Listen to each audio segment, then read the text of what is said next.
Welcome to the Ask Jordan podcast, answering your questions about selling on Amazon.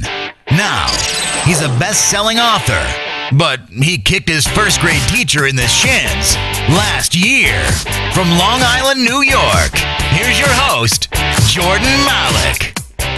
Hello, Amazon sellers. My name is Jordan Malik. I'm your host of the Ask Jordan podcast. This is our 69th episode. Hey, thanks so much for making me part of your day. You had a lot of choices of what to listen to, what to download, what to watch.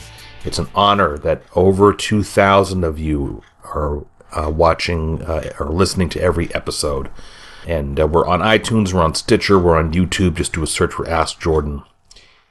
Today's sponsor is ProvenWholesale.com. Now listen up, because this is for you if you want to learn how to identify and source profitable wholesale goods from a trusted business.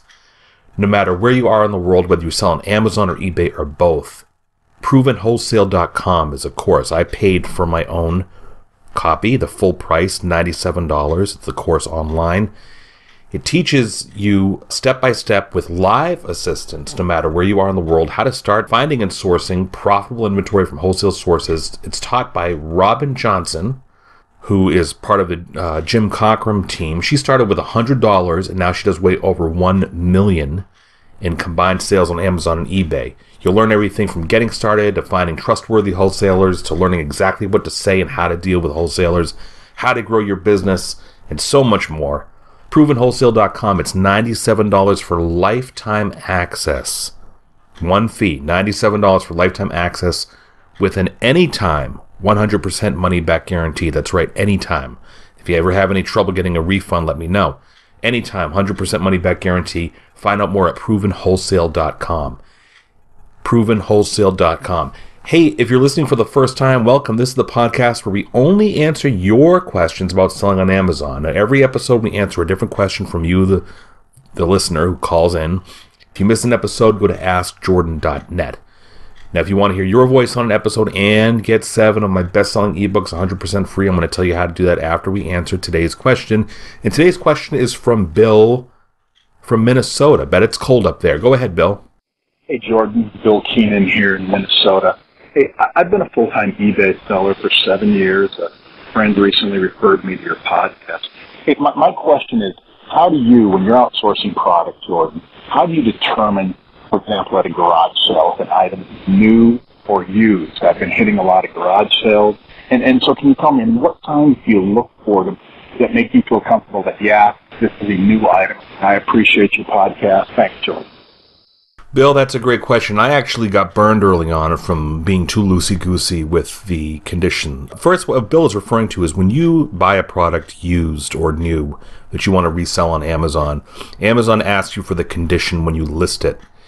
Let's say we'll just use CDs, for instance. You have brand new CD, then you have used and varying conditions within used. Like you have used like new, used dash very good, used dash good, etc.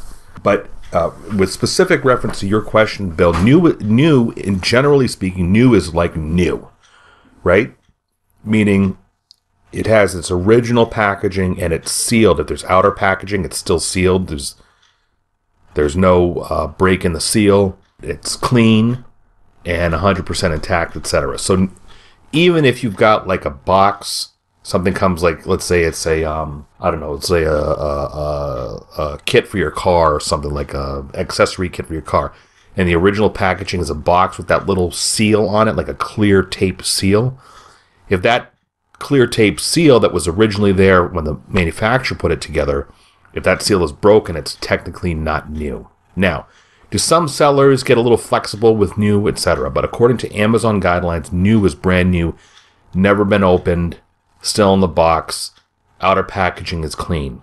With books, you can kind of get away. If you have a book in your house, for instance, or a book that you find sourcing books, and it looks brand new, even though it's technically used, somebody probably bought the book, never read it or read it once, never had any creases on it or markings inside or anything, and it essentially looks almost identical to what you'd find if you pulled it off the shelf in a bookstore, you can probably get away calling that new versus like new.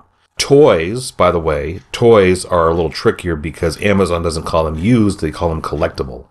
So even when you're selecting a condition, if the toy is not new, you have to use collectible. Even if used is one of your options when you're selecting the condition, you have to select collectible. So collectible dash very good, collectible dash good, etc. So when I'm out scouting, I look for new and used products, but I will only bother to call something new if it truly is new.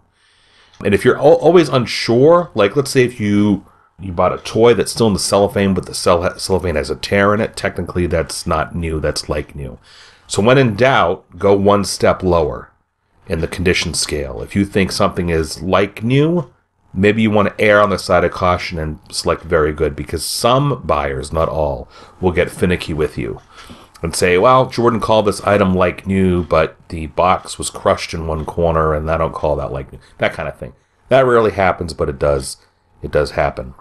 So I've run into other sellers who will call an item new and it's got a broken seal on the packaging, or the packaging was opened and kind of put back together. And I would get half the buyers, if you try to pass it off as new, half the buyers won't care as long as they think the item was truly not used at all.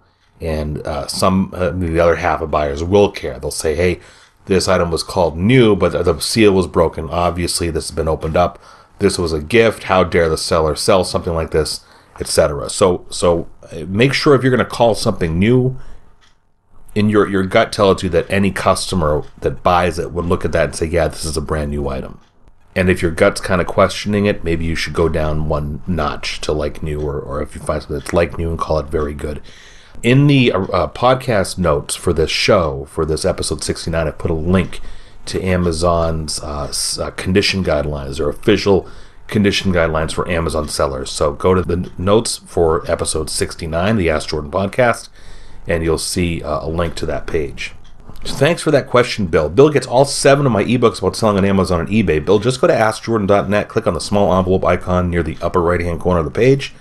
Send me an email so I know where to send your ebooks to. And if you, the listener, if you want to submit a question to the podcast and have a chance to win all my best-selling ebooks just like Bill, call 516-619-ONLINE, 516-619-6654, or go to AskJordan.net and scroll down, look for the directions on submitting your question. Hey, before you submit the question, make sure you look at all our episodes. You go to AskJordan.net and look at our episodes, and then there's a link to our archives for anything that's more than 2 months old.